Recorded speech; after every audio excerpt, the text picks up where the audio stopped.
CP Joshi ji ने जो बयान दिया है कि राहुल गांधी गोमांस खाकर लोकसभा में जाते हैं और शिव जी की तस्वीर हाथ में लेते हैं, तो उसका आधार क्या है? आपको क्या क्यों लगता है कि इस तरह के बयान क्यों नहीं लगता कि इस तरह के बयान गलत है?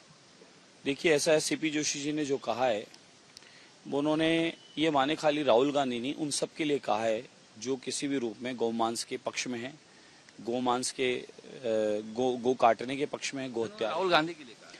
और आप पूरा कांग्रेस का इतिहास उठाकर देख लें, कांग्रेस के कई लीडरों का, कई नेताओं का आप अपने सबने देखा और सुना है, उन्होंने गोमांस के पक्ष में बोला है, बीफ खाने के पक्ष में बोला है।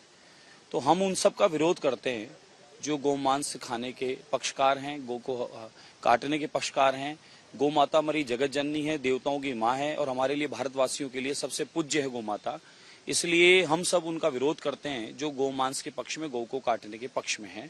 तो मैं पूर्णतः ये कहना चाहता हूँ कांग्रेस और उनके मित्रों से कि आप लोगों का भारत की आज़ादी से लेकर अब तक का इतिहास सबको पता है, किस प्रकार से आपने अत्याचार किए देश पर, किस प्रकार से आपने देश के सनातनियों का, हिंदुस्तान के रहने वाले हिंदुओं का अपमान किया है, किस प्रकार से आपने दलितों पर भी अत्याचार किए हैं। उसका जीता जागता प्रमाण अम्बेडकर साहब भी हैं कि आप। सीपी जोशी ने सही कहा है।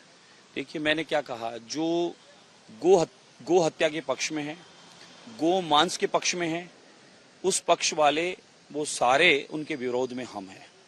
और कांग्रेस के राहुल गांधी स्वयं जिम्मेदार है, क्योंकि जिम्मेदार इसलिए कि कांग्रेस के उनके नेताओं ने कहा है बीफ के पक्ष में।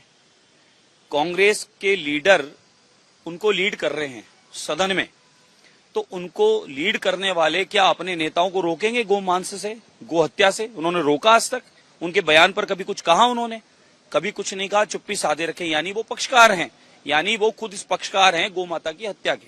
इसलिए सीपी जोशी ने कुछ गलत नहीं कहा है, जो कहा है सही कहा है। इन्होंने शुरू से, और उसका जीता जागता प्रमाण है कि संतों पर इंदिरा गांधी जी ने किस प्रकार से अत्याचार कराए थे, किस प्रकार से गायों पर गोलियां चलवाई थी, उसका प्रमाण अपने पास में। इसलिए ये तो हमेशा गो माता के हत्या के पक्ष में रहे हैं, आतंकवादियों के पक्ष में रहे हैं।